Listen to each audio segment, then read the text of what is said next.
Merci à tous d'être là. Je fais un petit coucou particulier à Julien que j'ai eu au téléphone hier. Je suis contente qu'il ait accepté de venir aujourd'hui. Merci, je suis ravie d'en voir certains que je connais parce que dans les réseaux, c'est vrai que c'est difficile, il y a beaucoup de choses, et il se passe beaucoup de choses chez Push and Plug, mais j'essaye d'être aussi soutenante que possible, et surtout je suis très admirative de travail de plein d'entre vous, donc je suis vraiment contente d'être là et merci d'être venu. Alors, quand on sème, on récolte. Moi, j'aime bien, effectivement. Moi, c'est pareil, hein, je suis très sensible à la nature. Je pense que la nature a beaucoup à nous apporter. Et c'est vrai que la notion de récolte, ben, finalement, quand on est un entrepreneur, il faut apprendre non seulement à semer pour pouvoir récolter, mais aussi à s'aimer. Et c'est ça qu'on va voir ce soir. Alors, qu'est-ce qu'on va voir, comment ça va un peu se découper tout ça? Je vais vous présenter un peu qui je suis dans les grandes lignes, hein. Je vais pas passer trop de temps dessus, c'est pas le sujet. On va faire un petit exercice ensemble. Donc, on va partir en sous-groupe tout à l'heure. Vous allez faire un petit exercice. Et puis, ben, on va aller après attaquer le vif du sujet sur quand on sème, on récolte. Alors, rapidement, moi qui suis, j'ai voulu juste extraire trois photos qui sont un peu symboliques de trois étapes en fait importantes de ma vie. La première, c'est celle-ci. Alors, c'est moi quand j'étais petite. Quand j'étais petite, j'étais cette petite fille assez, assez espiègle, qui bougeait beaucoup, qui était très joueuse, comme vous pouvez le voir, joyeuse. Et puis, ben, cette petite fille, finalement, à un moment donné, elle a perçu de son environnement des choses. Elle a entendu des choses sur elle, sur son comportement, etc., qui a fait que petit à petit, elle a commencé à s'empêcher peut-être d'exprimer un petit peu ce qu'elle était. Et puis, ben, elle a fait finalement, elle a commencé à suivre le parcours un petit peu de Monsieur ou Madame Tout le Monde, c'est-à-dire que bah, elle a fait des études, elle s'est mariée, elle a eu des enfants et elle a trouvé un travail en CDI, d'accord? Première étape, jusqu'au jour où, chapitre 2, monsieur s'en va, il se retrouve seul avec ses deux enfants, au même moment, mal-être professionnel, qui vient un petit peu ben, donner un gros coup de pied dans tout ce qu'elle avait construit.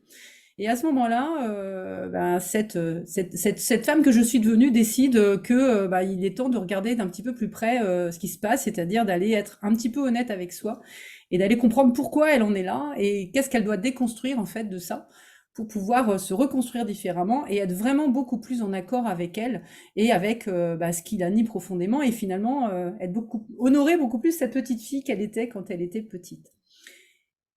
Et donc c'est ce changement que j'ai commencé à faire en 2009 hein, et qui aujourd'hui m'amène à faire notamment exprimer pleinement ce qui vit en moi. Là, cette photo, elle a été prise dans un stage de théâtre d'improvisation qui est devenu ma passion.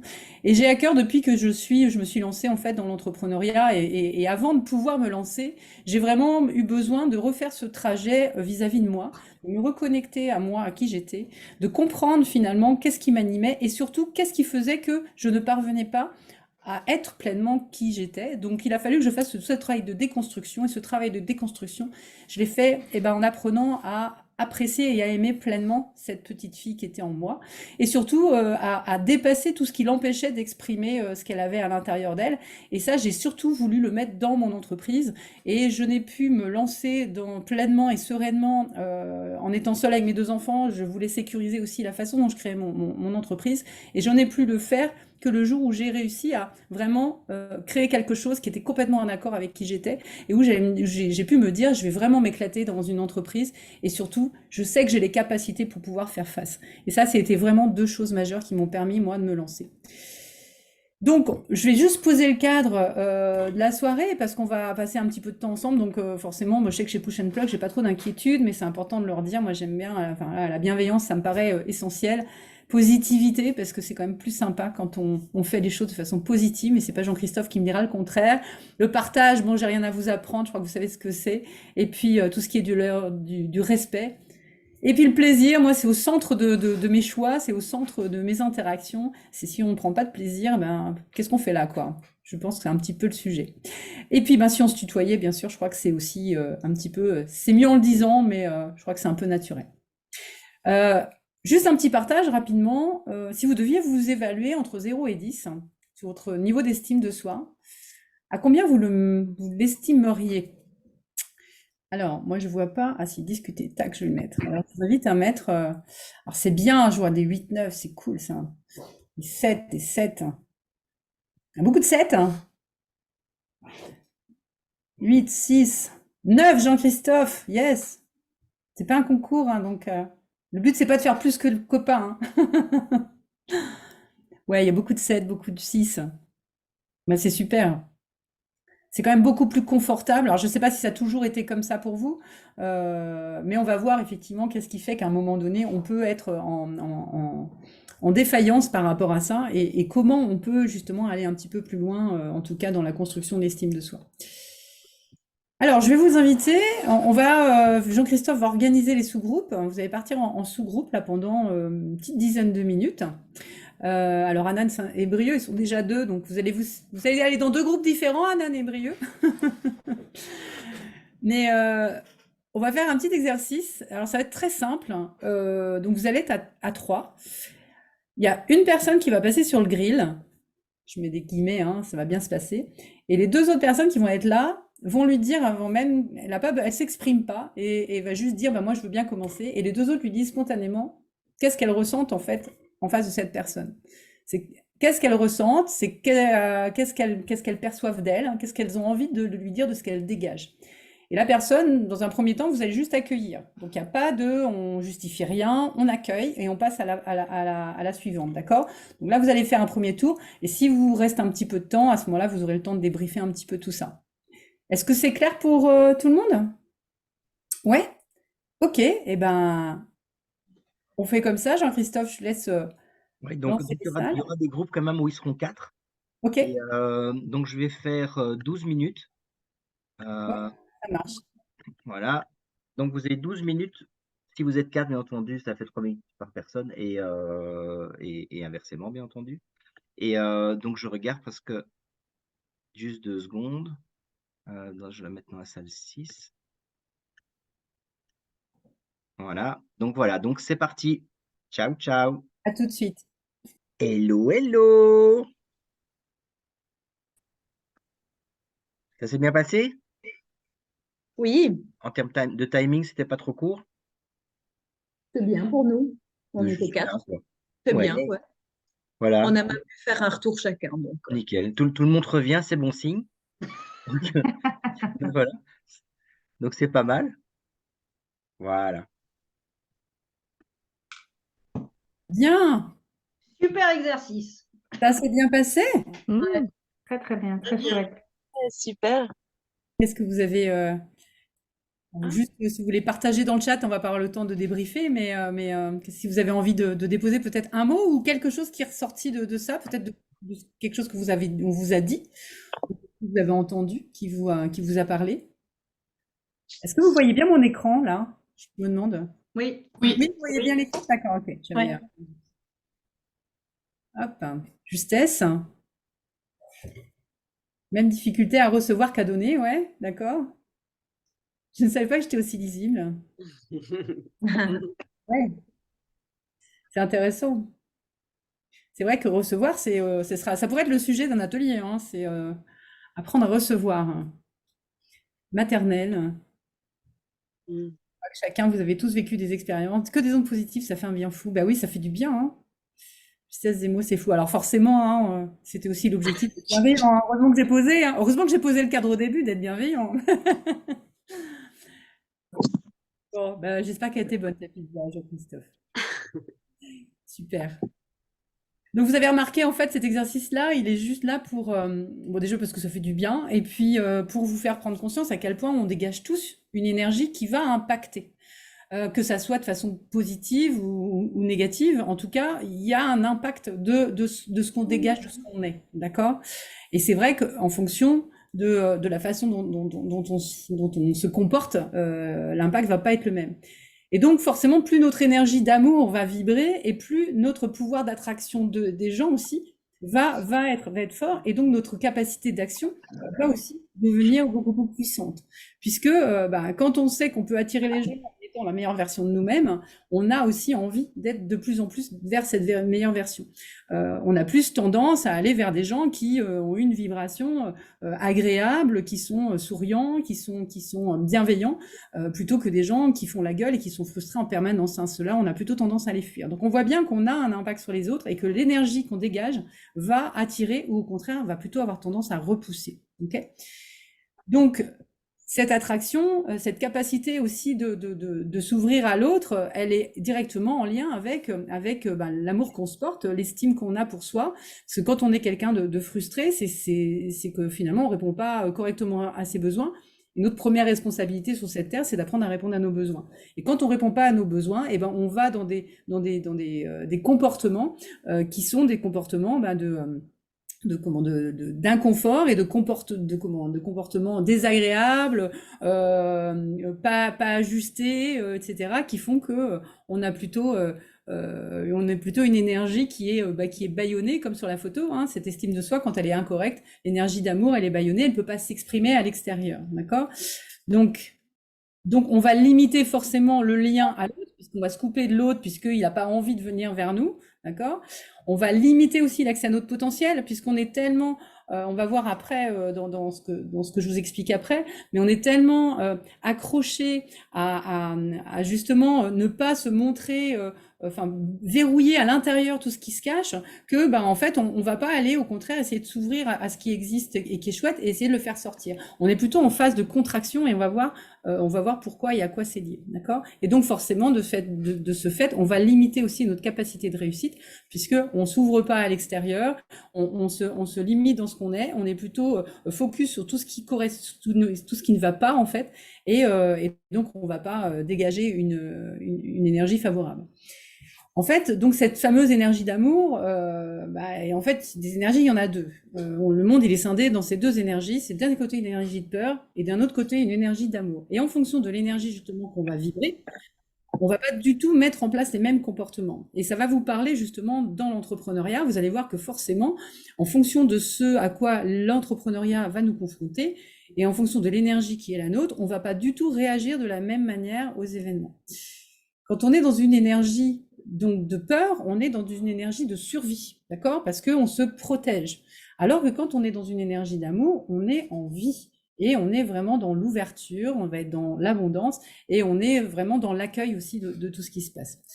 Donc les comportements, dans une énergie de peur, on va être dans un comportement plutôt de méfiance. On va se méfier des opportunités, des gens, alors que dans l'énergie d'amour, on va plutôt se dire, tiens, il se passe un nouveau truc, et si je tentais, si j'y allais, je vais avoir confiance aussi dans les gens, je vais avoir confiance dans mes clients, peut-être, dans leur capacité à me payer en temps et en heure, alors que quand je suis méfiant, je vais peut-être tellement baliser le truc que finalement, je vais aussi envoyer la vibration de méfiance, et l'autre en face va se mettre aussi en posture de méfiance. Quand on est en énergie de peur, on va être en résistance. C'est-à-dire que dès qu'il y a un changement amorcé, dès qu'il y a peut-être une innovation, une façon de faire différente qui arrive, on va plutôt se bloquer, d'accord? Alors que quand on est en énergie d'amour, on va être dans l'accueil. On va prendre ce qui arrive et on va avoir cette capacité justement de faire avec ce qui est. En énergie de peur, on va être dans le manque. Et ça va forcément parler parce on traverse tous des périodes où il y a moins de clients, où il y a moins de chiffres. Et là, si on l'écoute, cette énergie de peur, on va plutôt être focus sur ce manque qui va derrière générer aussi des comportements de stress, qui va faire qu'on va vouloir peut-être en faire 15 fois trop. On va peut-être prendre des opportunités qui ne nous correspondent pas juste parce qu'on a cette peur qui nous motive en fait. Alors que quand on est dans une énergie d'amour, on va plutôt être dans une énergie de complétude, c'est-à-dire que tout est déjà là. Et que finalement, c'est juste. Et que ce qui se passe, j'ai juste à faire avec et que tout va bien se passer. L'énergie de peur, c'est l'énergie aussi de nécessité. La nécessité, c'est il faut que. Alors, il faut que, on en a tout le temps, en permanence. Il faut que je fasse ça, il faut que j'appelle un tel, il faut que je me lève tôt, il faut que je fasse du sport, il faut que... Et on va aller se coller tout un tas de il faut que parce qu'on est dans cette énergie de nécessité. Dans l'énergie d'amour, on a la possibilité. C'est-à-dire qu'on peut tout faire, mais on décide de faire un choix. Et d'ailleurs, ce choix, vous allez voir, il fait aussi partie de cette énergie d'amour. L'énergie de peur, c'est la lutte. Et là, on est notamment sur, et chez Push and Plug, ça ne doit pas exister, mais en tout cas, la lutte, c'est la concurrence. C'est que mes collègues à côté sont finalement des concurrents. Donc, je dois être meilleure. Donc, je dois regarder ce qu'ils font. Et puis, il y a de la jalousie qui peut arriver aussi par rapport à ça. Alors que l'énergie d'amour, on est juste dans le lâcher prise. Et une fois de plus, c'est une notion d'accueil. C'est-à-dire que je fais ce que je peux. Et il y a un moment, il y a des choses sur lesquelles j'ai pas la main aussi. Et s'il y a des concurrents, de toute façon, chacun aussi a sa place à prendre. On est dans le contrôle quand on est dans une énergie de peur. Et là, on va vouloir, ben voilà, être en train d'agripper, on va vouloir avoir des résultats rapidement, on va vouloir faire que les choses soient exactement comme on veut, et on va avoir forcément du mal à gérer les impondérables, à gérer ben voilà le truc qui arrive dans l'engrenage, à gérer que d'un coup le planning soit bouleversé, etc. L'énergie d'amour, ben, plutôt que le contrôle, nous met dans une phase de choix. C'est-à-dire qu'en fait, on comprend qu'on a toujours le choix. Et là, se donner ce choix-là, finalement, bah, c'est lâcher le contrôle. C'est accepter de décider, bah, plutôt que d'accrocher à tout cran quelque chose, bah, je vais me laisser le choix de le prendre ou de pas le prendre. Quand on est dans l'énergie de peur, on est dans le jugement. Et alors, non seulement le jugement des autres, on parlait des concurrents, mais ça peut être aussi le jugement bah, voilà, de ce que font les autres en général. Mais surtout, on est dans le jugement de soi. On est surtout dans le jugement de t'as fait trop ceci ou t'es pas assez cela. Et ce jugement, en fait, on voit bien que bah, il nous limite dans notre développement parce qu'on va s'empêcher de faire des choses, on va avoir peur aussi du jugement des autres, et ça, bah, ça va nous brider dans notre élan. Alors que quand on est dans une énergie d'amour, on est juste dans un mode d'observation. C'est-à-dire qu'on a la capacité à s'observer dans ce qu'on vit, à observer ce qui se passe autour, et pourquoi pas s'en inspirer après. Mais il n'y a pas de notion de jugement qui, ben, justement, va limiter notre élan. En énergie de peur, on va subir, c'est-à-dire que on a l'impression qu'on n'a pas le choix, on devient un peu victime de l'extérieur, on devient victime des autres. Si on n'a plus de clients, c'est la faute de l'environnement, ça va être la faute de l'économie. Ou bien alors c'est si je me fais pas payer, ben c'est de la faute du client parce que c'est un mauvais payeur, etc. Donc on va toujours avoir l'impression que c'est pas de notre faute, qu'on n'a pas de chance, etc. Alors que quand on est en énergie d'amour, eh ben, on décide en fait.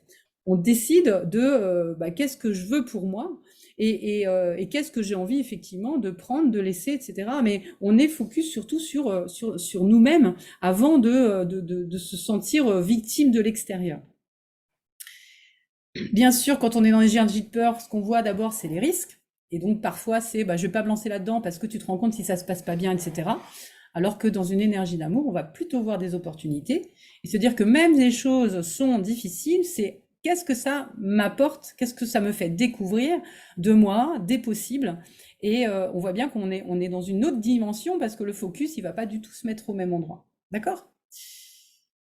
Alors, l'estime de soi, alors ça, c'est ma vision, hein, qui est partagée par d'autres personnes, parce que, en tout cas, moi, ça me parle. Je sais que c'est pas toujours comme ça que c'est décrit. Pour moi, elle se compose de 3 choses. La première chose, c'est... attendez, hop, je suis un peu embêtée avec les écrans, là, je sais jamais trop comment les mettre. Voilà. Donc, la vision de soi. La vision de soi, c'est à quel point ce que je montre de moi, c'est un peu l'exercice qu'on a fait, correspond à ce que je suis vraiment. Et c'est vrai que tout à l'heure, dans le groupe où j'étais, il y a quelqu'un qui s'est exprimé en disant c'est marrant parce que tu as dit ça pour l'estime de soi, c'est pas du tout ce que je vois de toi. Donc on voit bien qu'il y a des décalages parfois entre ce que les gens voient de nous et ce qu'on voit nous-mêmes de nous-mêmes. Et quand il y a un décalage qui est trop fort, ça veut dire que notre vision, en fait, elle est biaisée et donc que notre estime de soi, elle est pas correcte. L'amour de soi, c'est à quel point j'aime la personne que je suis dans toutes ses sphères, que ça soit dans ses parties son ombre et sa lumière. Et en fait, l'idée, c'est de comprendre que on a tout. Il y a toujours le revers de la médaille, quelles que soient les choses qu'on fait, les choses qu'on vit, et que l'amour de soi, c'est ça, c'est apprendre à s'aimer pleinement. Or, la plupart du temps, on voit bien qu'il y a des parts de nous qu'on n'aime pas. On nous a peut-être reproché, t'es trop ceci, t'es trop cela, ou pas assez comme ci, pas assez comme ça. Et on voit bien que ça a un impact aussi sur la façon dont on va avoir tendance à se comporter ou dont on va réagir à certaines situations. Puis la confiance en soi, c'est notre capacité à croire en nos ressources pour faire face aux obstacles qu'on va voir en fait arriver sur notre chemin. On peut avoir beaucoup de confiance, mais peu d'amour.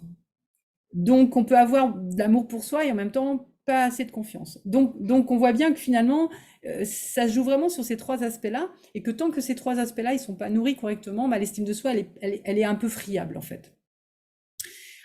Alors l'estime de soi, elle se fait... Comment ça se construit, en fait? Ça fait partie de notre construction identitaire. Ça se construit depuis qu'on est enfant. Quand on est un bébé, qu'on devient un enfant, qu'est-ce qui se passe? On se sert de quoi? On se sert de nos sens, on perçoit plein de choses, il y a plein de choses qui arrivent, et en fait, on s'en sert pour créer notre représentation du monde. Donc la première chose, c'est là d'où on vient, c'est notre héritage parental, transgénérationnel. Nos parents portent eux-mêmes des choses et on sait bien que même dans notre ADN, il y a des choses au niveau génétique qu'on transporte, qui sont là et qui font partie de nous.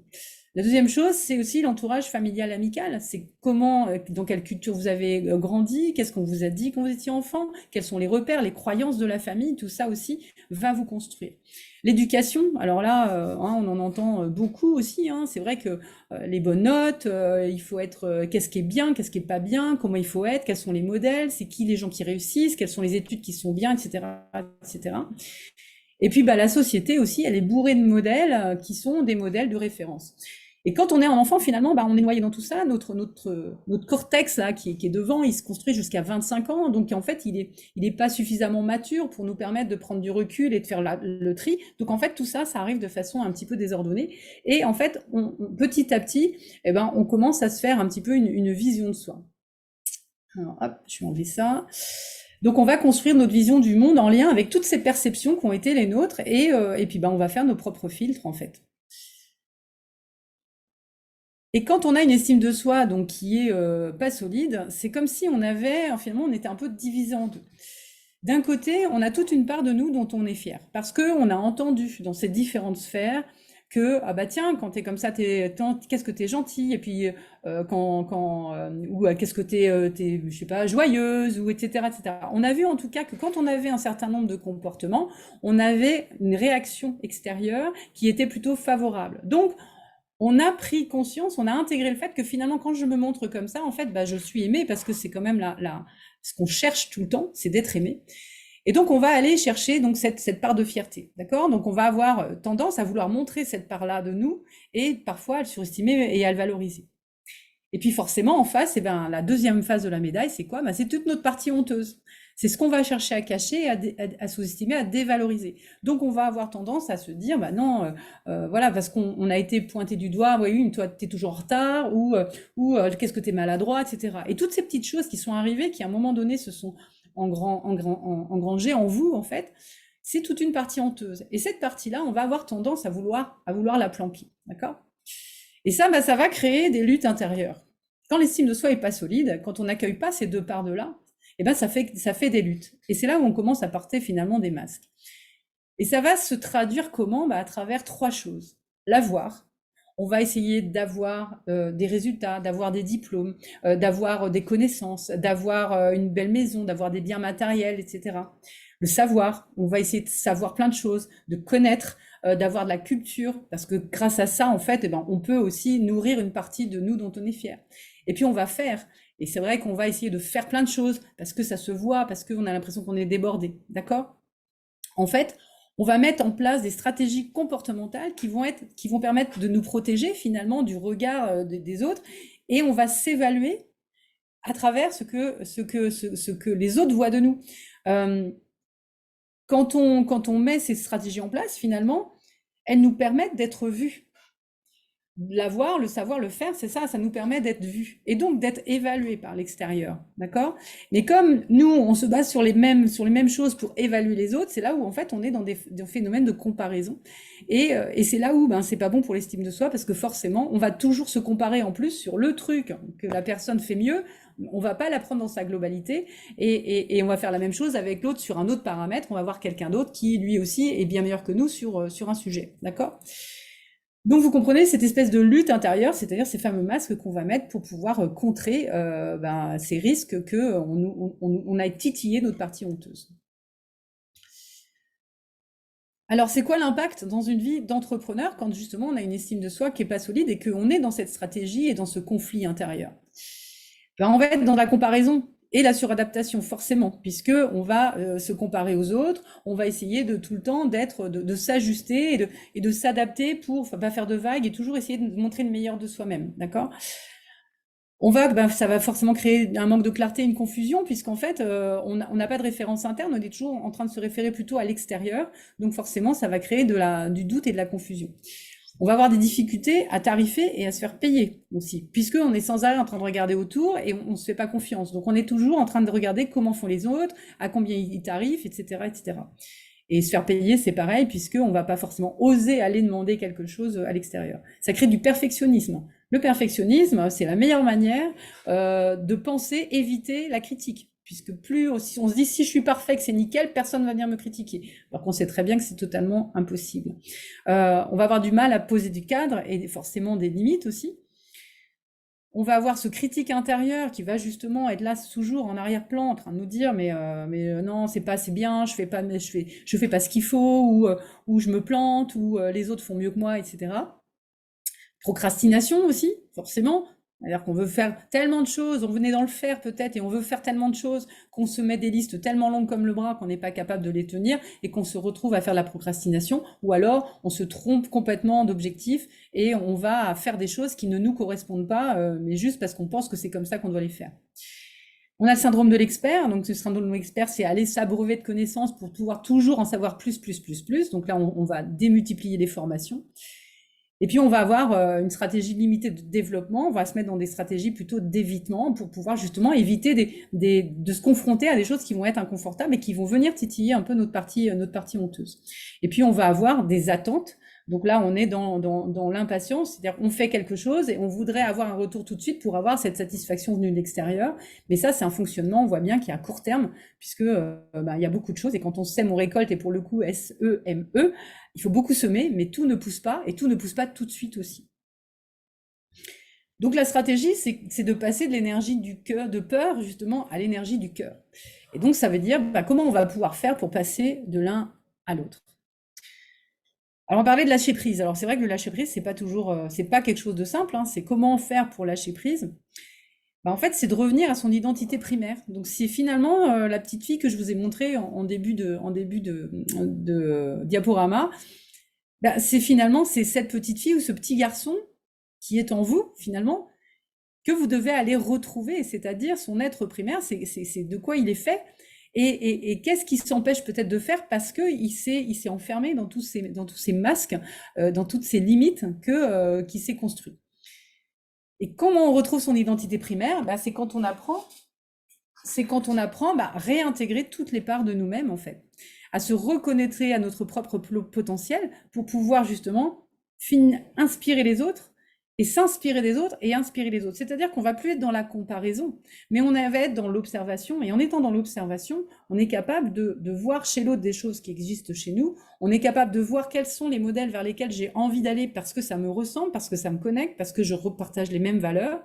Et en étant pleinement soi-même, en fait, on va devenir inspirant aussi pour les autres. Parce que nous, on se donne une autorisation finalement que les autres ne se donnent pas. Donc, si on accepte tout ce qu'on est, et c'est-à-dire qu'on part de l'intérieur, et puis là, on va vers l'extérieur. Et là, on va rayonner. On va être dans cette attraction qui va se faire, parce qu'on rayonne, et donc on revient vers nous après, parce que les gens, il y a une résonance qui se fait, il y a un effet miroir aussi qui a lieu, et surtout, vous allez attirer des gens qui vous ressemblent. Et ça, c'est super important. Donc, les bénéfices dans une vie d'entrepreneur, c'est que quand on est vraiment connecté à son intériorité et qu'on est dégagé justement de toute cette énergie perdue à essayer de se planquer d'un côté et de se mettre en valeur de l'autre, on va mettre juste son énergie à essayer d'être connecté à soi, connecté à ses valeurs, connecté à sa mission de vie, à sa contribution. Et donc, on va développer son intuition. Donc, on va être beaucoup plus attentif à qu'est-ce que ça me dit moi à l'intérieur, plutôt que qu'est-ce qu'en pensent les autres, ou qu'est-ce qui se fait et qu'est-ce qui se fait pas. Donc ça va clarifier votre vision. Ça va vous permettre forcément derrière de clarifier de façon beaucoup plus ajustée pour sentir, tiens, à quel moment je pense que c'est juste, est-ce que ça représente ma valeur, ou est-ce que, est-ce que je suis prêt finalement à ne pas avoir certains clients parce que je m'autorise à avoir peut-être une rémunération qui va être supérieure à ce que font les autres, mais parce que je sais, moi, derrière, pourquoi je la mets à ce stade-là et je suis bien avec ce niveau de rémunération. Ça vous permet forcément de gagner en efficience puisque vous allez aller à l'essentiel, vous allez arrêter de vous rajouter des trucs qui ne vous correspondent pas, vous allez faire les choses qui sont complètement alignées à ce que vous êtes et à votre mission. Vous allez avoir une créativité, une unicité qui vont être assumées. Et c'est bien ça qui fait qu'à un moment donné, les gens ont envie de venir vers vous parce que vous vous autorisez à être quelqu'un que personne n'est puisque vous êtes le seul à être vous-même. Et on est tous singuliers, on a tous une place à prendre, on a tous des talents qui nous sont propres. Il n'y a personne qui est né dans votre peau, donc vous êtes unique. Et cette unicité, finalement, ben, c'est ça qui va justement vous permettre de sortir du lot. Donc vos cadres et vos limites, elles vont être claires, puisque vous allez être à l'écoute de vous avant tout. Donc vous allez savoir qu'est-ce que vous êtes capable d'accepter, de ne pas accepter, mais en lien, en référence, votre seule référence, ce sera vous. Et donc ça va vous permettre d'avoir des cadres beaucoup plus clairs.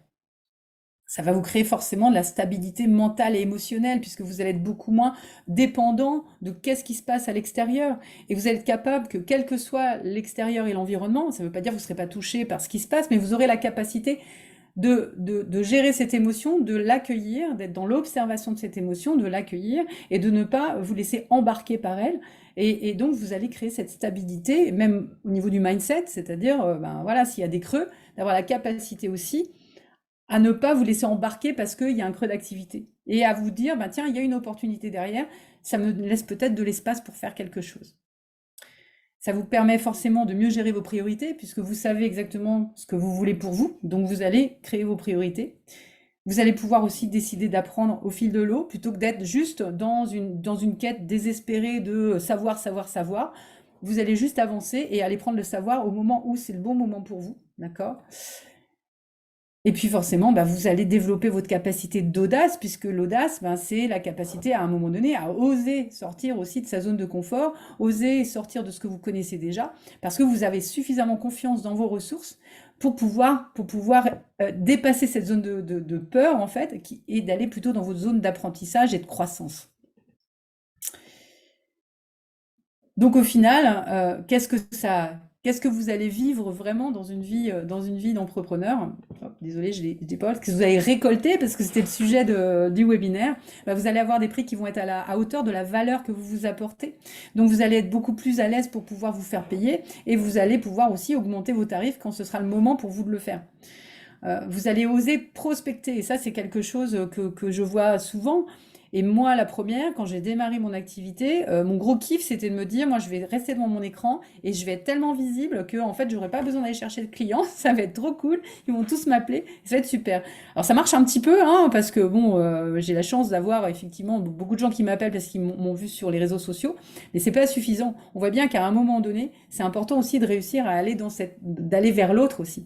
Mais la peur de prospecter, elle est juste liée la plupart du temps à la peur du non.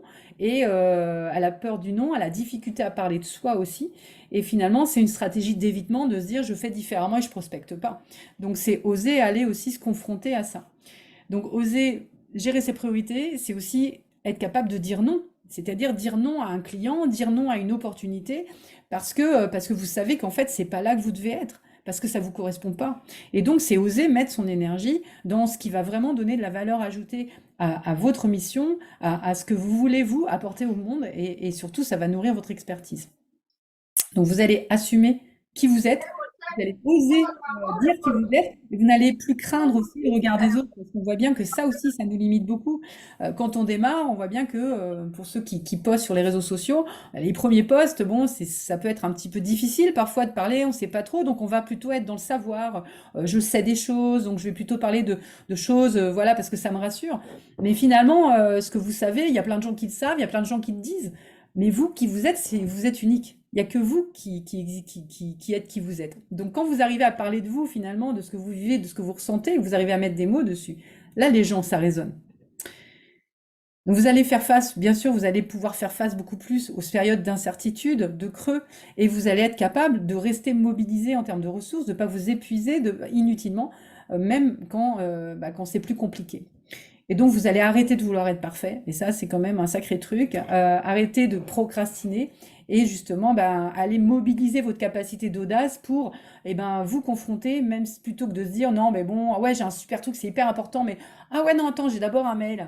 D'accord? Vous êtes capable de vous dire, là, ce truc-là, là, j'y vais. Il n'y a pas longtemps, j'écoutais un podcast et la personne disait comment je sais que je joue petit avec mon entreprise? C'est quand plus rien ne me fait peur. Et j'ai trouvé que c'était très juste, parce que finalement, parfois, on s'enferme un peu, on sait, voilà, on est dans notre zone de confort et ça roule et ça tourne. Mais en même temps, est-ce que l'entrepreneuriat, c'est pas aussi se confronter, se challenger, vivre aussi ces moments où, oui, on va avoir du doute, on va avoir des inquiétudes, mais c'est ça qui nous fait grandir. Et c'est ça qui nous fait grandir en tant qu'entrepreneur et en tant que personne. Et puis bien sûr, ben, quand ce qu'on récolte, c'est aussi, ça c'est hyper important, et Push and Plug fait partie des écosystèmes professionnels qui vont être soutenants. C'est-à-dire que forcément, quand vous savez qui vous êtes, ce que vous valez, quelles sont vos valeurs, ce que vous voulez pour vous, et que vous avez la capacité d'aller vers les environnements qui vont être complètement associés et alignés avec qui vous êtes. Et là, vous allez autour de vous créer un environnement qui va vous correspondre. Vous allez avoir des clients qui vous ressemblent, avec qui le dialogue va passer super bien. Vous allez trouver les bons collaborateurs. Vous allez avoir des prestataires que vous allez pouvoir choisir parce qu'ils sont dans vos propres valeurs. Et là, ça crée quelque chose qui est quand même hyper confortable au quotidien. Donc, si on doit résumer en 3 choses, la première chose, écoutez votre cœur. La deuxième, dépassez vos peurs. Et la troisième, c'est grandissez donc de l'intérieur vers l'extérieur. Et en gros, en résumé, c'est soyez alignés, puisque c'est bien le sujet, c'est d'être aligné. Voilà pour la présentation. Est-ce que vous avez des questions par rapport à ça? Déjà, est-ce que c'est clair pour vous? Est-ce que vous avez des questions?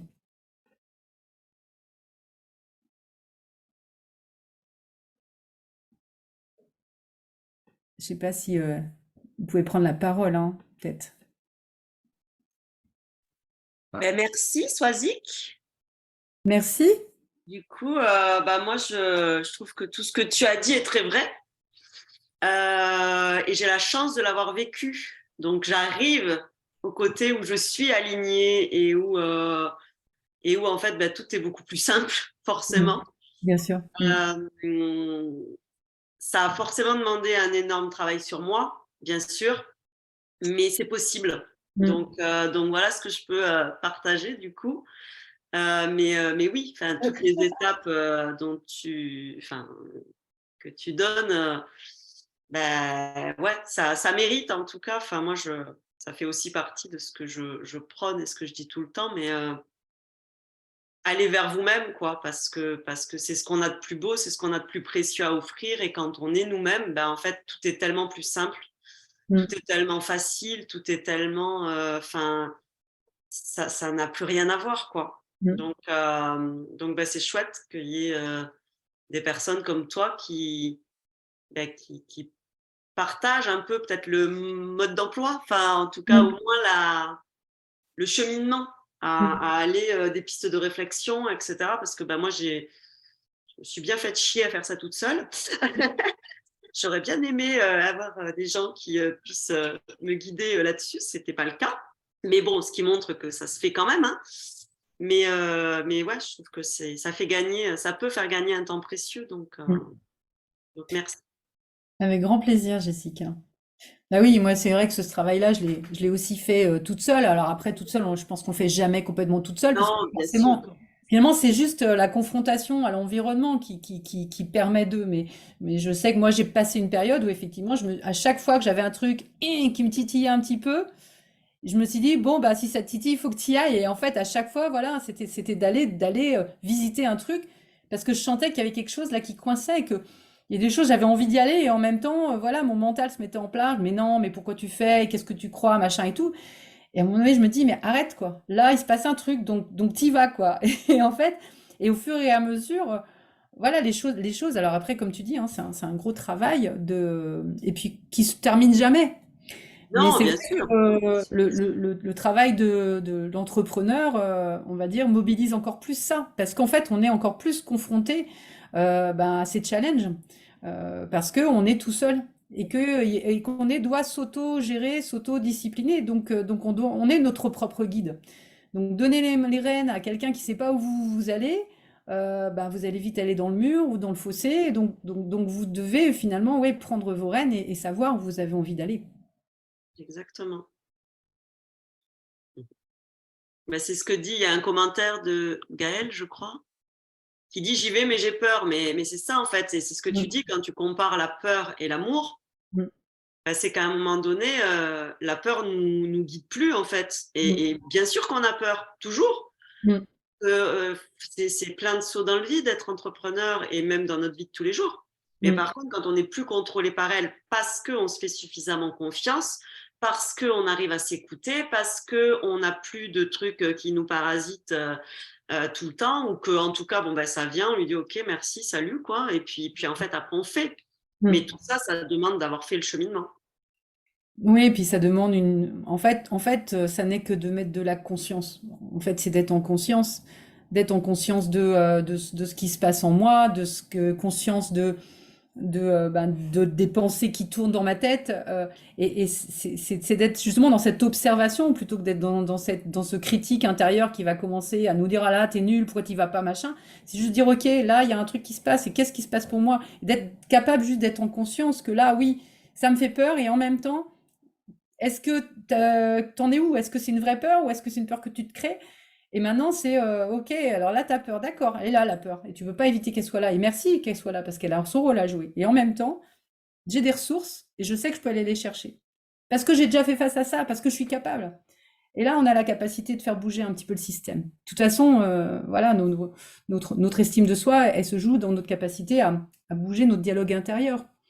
Et déjà, quand on commence à être observateur de ses pensées et de bouger ses pensées, et ben là, d'un coup, on peut voilà, faire bouger le reste du système, à savoir nos émotions et nos actions. En tout cas, Swazik, donc moi j'ai adoré, ça c'est clair.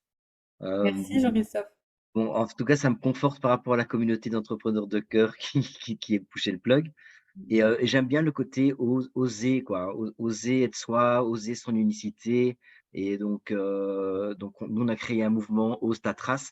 On est vraiment là-dedans, quoi. C'est passer de la peur à l'amour. Maintenant, la peur sera toujours présente, mais si on l'utilise bien, je trouve que c'est positif parce que ça peut nous mettre des balises, entre guillemets, de réflexion. Mais c'est vrai, être dans l'amour, c'est quand même quelque chose d'essentiel, tant pour soi-même que pour les autres. Je trouve que c'est vraiment un message ultra puissant, Swazik.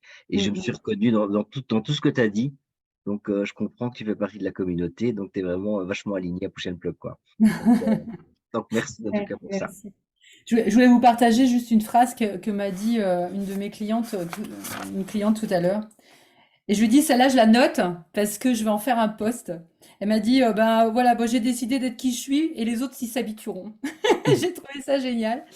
Et je me dis, bah oui, finalement. Et on voit bien que quand on commence à bouger les lignes, justement, et à être vraiment aligné et être vraiment dans cette estime de soi, eh ben, on va assumer beaucoup plus une part de nous. Et ce qui nous a empêché de le faire, bah, c'était le regard des autres. Donc, il faut être prêt à se confronter à qu'est-ce que ça va créer comme réaction dans notre environnement.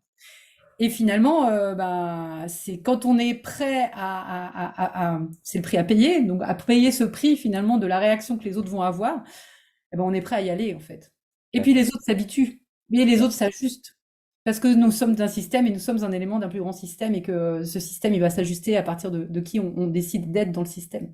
Et je trouve que quand on est dans l'amour, on est dans la simplicité, parce que tu as parlé de perfectionnisme et tout ça. Et effectivement, au plus on est perfectionniste, au plus on va créer des usines à gaz que les autres comprennent pas. Et enfin bref, on est dans la justificatif et tout ça. Et donc là, la simplicité de l'amour, il n'y a rien de tel pour réussir un business, quoi. Au plus Bah, le business il exactement. est simple, au plus il est unique, au mieux ça ira, quoi. Exactement. Moi, Complètement. c'est Sonia, je voudrais partager juste un petit tip, ce qui, moi, en tout cas, m'a aidé, enfin, que j'ai appris sur mon chemin, mais finalement, en tant qu'entrepreneur, au démarrage, j'étais bien sûr beaucoup dans la peur et le syndrome de l'imposteur et plein de choses. Moi, j'ai monté 2 fois des activités. En fait, j'ai déjà eu un restaurant dans le passé. C'est venu me chercher, cette fois-là, c'est venu me chercher pour mon activité de coach. Et en fait, je me rends compte que j'étais dans cette peur parce que finalement, je regardais… En fait, j'étais auto-centrée sur moi, quoi. Et finalement, ce qui m'a aidé, moi, c'est de me dire, mais arrête de te regarder toi et de penser à toi. Et justement, cet amour, c'est regarde l'autre, enfin, tes clients, tes prospects et tout ça, tu as envie de les aider, apporte-leur ce que tu as et tout ce qui fait que tu peux les aider. Donc, au lieu de te regarder toi et d'être dans tes peurs, bah, finalement, pour une fois, regarde vers l'extérieur. Comment tu as envie d'aider les autres? Et Bah, en finalement, fait, c'est ça qui m'a un peu débloquée, tu vois. Oui. Bah, tu as été dans ta contribution. Ouais. En fait, tu as été visé ta contribution. Mm. Et parce que tu savais à quoi tu avais envie de contribuer, naturellement, tu savais qui tu avais envie d'être, tu savais quelle valeur tu avais envie de vivre, quel comportement et quelle capacité et quel environnement dans lequel tu allais évoluer. Et c'est vrai que quand on arrive mais cette estime de soi, d'aller regarder ça, et justement, derrière l'estime de soi, il y a effectivement cette notion de contribution. C'est quoi ma place dans le monde? C'est à quoi j'ai envie de contribuer? Mais tant que je me connais pas et tant que je sais pas ce que j'ai, tant que je suis pas honnête avec moi, finalement, je peux pas trouver cette contribution. Parce que je suis tellement en train de regarder tout le temps ailleurs qu'en fait, comme tu dis, ben ouais, on pense pas, mais pourquoi je suis là en fait? Mm. À quoi j'ai envie d'être utile là, dans ce monde? Mais ouais, c'est très juste, Sonia, ouais.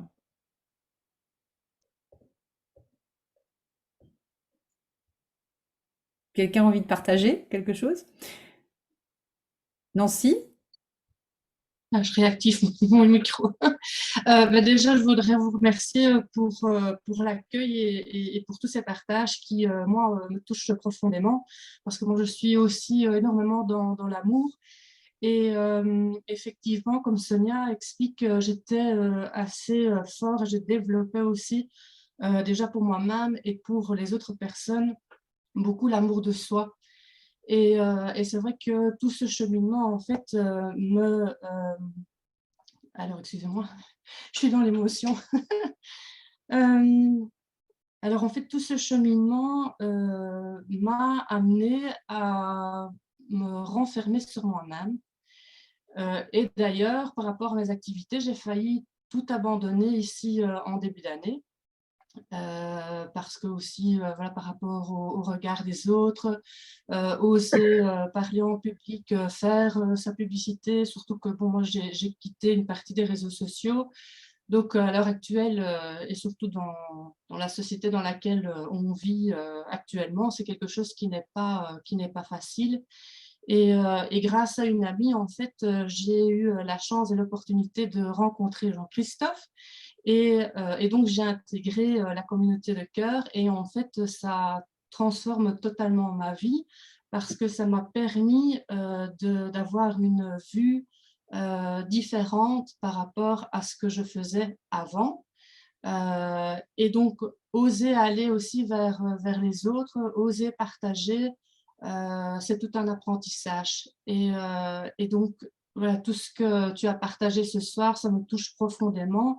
L'exercice que nous avons fait, en fait, c'est un réel cadeau de pouvoir partager comme ça finalement avec des personnes enfin, que on ne connaît pas, enfin en tout cas moi que je ne connaissais pas du tout.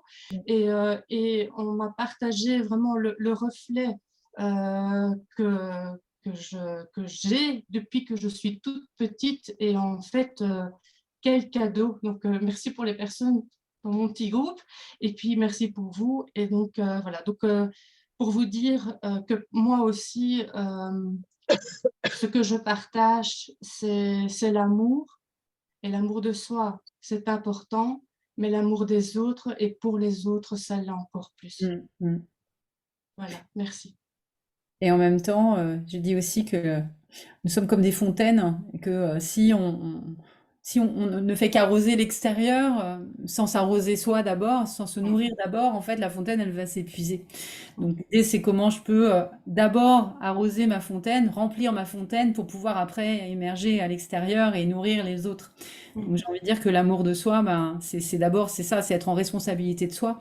Et parce que je suis en responsabilité, parce que je m'aime, j'ai la capacité justement de le transmettre à l'extérieur. C'est pour ça que voilà, on revient toujours à l'intérieur, d'abord l'intérieur, pour aller vers ensuite l'extérieur. Et la nature fonctionne comme ça, hein. Toi, hein, en tant que permaculteur, Jean-Christophe, tu vas pas me dire le contraire. Je vous propose, si vous le souhaitez, j'ai un petit quiz justement. Alors même si la plupart d'entre vous visiblement plutôt bien situés sur l'échelle de la confiance et de l'estime de soi, c'est plutôt une bonne nouvelle. Mais je vous propose, si vous avez envie, de télécharger un quiz que j'ai créé sur le syndrome de l'imposteur, justement pour pouvoir vous évaluer, voir un petit peu où vous êtes. Christophe, tu vas le mettre dans le chat, je pense. Comme ça, si vous avez envie d'aller télécharger et vous tester, bah, ce sera l'occasion. Voilà, c'est mis dans le chat. C'est mon petit cadeau. Voilà, je ne sais pas s'il y a d'autres questions, d'autres remarques, d'autres apports que vous avez envie de faire. Moi, j'aime bien utiliser juste en illustration aussi cette image de cette petite fille qui est à l'école et à qui on dit tout le temps qu'elle est bavarde. Et donc, sur son carnet de notes, toujours mis qu'est-ce qu'elle est bavarde, qu'est-ce qu'elle est bavarde, trop bavarde, etc. Donc, en fait, voilà, on lui colle une grosse étiquette de bavarde. Puis un jour, elle part en colonie de vacances. Et là, on lui dit, ah, c'est incroyable, en 24 heures, elle s'est fait plein de copines. C'est-à-dire, en fait, elle a utilisé exactement la même ressource, mais sauf que dans un contexte, elle l'a utilisé de façon, le contexte était adapté, et dans l'autre, il n'était pas adapté. Mais on voit bien que finalement, ce n'est jamais ni un défaut ni une qualité. Pour moi, ça n'existe pas.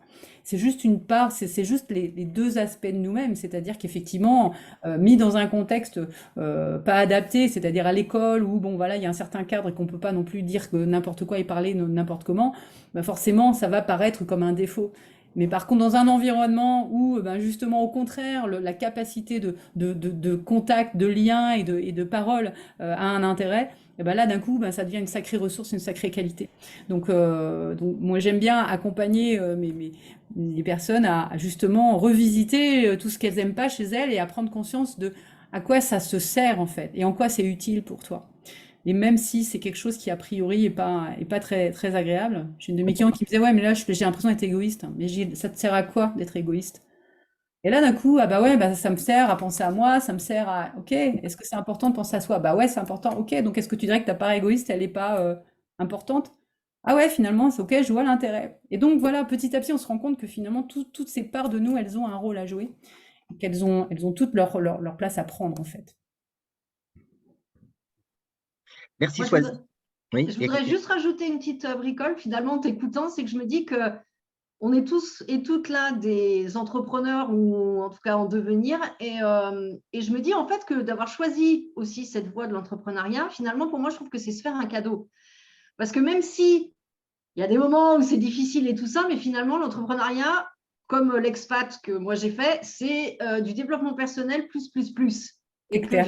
Et que finalement, il faut le voir comme un cadeau, que même si des fois, il y a de la souffrance ou que voilà, et des fois, ça fait mal, mais voilà, on peut aller trouver des réseaux comme Push and Plug, voilà, il y a des coachs, il y a plein de gens qui font que on peut trouver des solutions pour avancer. Mais en tout cas, voilà, pour moi, le fait déjà d'oser être entrepreneur, c'est déjà se dire, je fais un cadeau parce que je vais apprendre plein de choses sur moi, je vais justement travailler sur mes peurs et je vais avancer et je vais avancer. Donc, je trouve ça plutôt chouette, quoi. Tout à Ouais. fait. Et c'est pour ça qu'effectivement, les entrepreneurs qui sont pas prêts à faire ce chemin, malheureusement, souvent, ah ouais, ça risque de pas tourner de façon. Peut-être que ça va tourner, mais ça va être un peu difficile, quoi, compliqué, rude. C'est vrai, ce que vous dites, c'est par rapport aux ressources. On a tellement de ressources en soi, et en fonction de son environnement, en fonction de ce qu'on vit et tout ça, donc on développe ses propres ressources, et qu'elles soient de qualité, ou bien on se dit que c'est des défauts, mais pour finir, ça devient des qualités en fonction de l'environnement, et donc je trouve ça tellement puissant, quoi. Donc c'est vraiment top, top, top. On va peut-être clôturer la soirée. Donc en tout cas, je voulais remercier Swazik, c'était vraiment juste magnifique ce que tu as apporté en si peu de temps. Donc il y a plein de choses, il y a plein de choses qui résonnent à mon avis chez pas mal de personnes. Et je vais, comme pour ceux qui connaissent Push and Plug, bon, vous savez que j'envoie donc un email de remerciement après chaque soirée. Je fais aussi un post sur LinkedIn, et donc je vais vous taguer pour que vous puissiez vous reconnecter et continuer à faire connaissance sur LinkedIn. Je mettrai aussi le lien du quiz pour évaluer si tu es touché par le syndrome de l'imposteur. Donc, je mettrai ça aussi dans le mail et aussi sur LinkedIn. Il faut savoir que Swazik a aussi fait une petite vidéo récapitulative de la soirée que je positionnerai sur YouTube. Et donc, elle sera aussi mise dans l'email que je vous ai envoyé.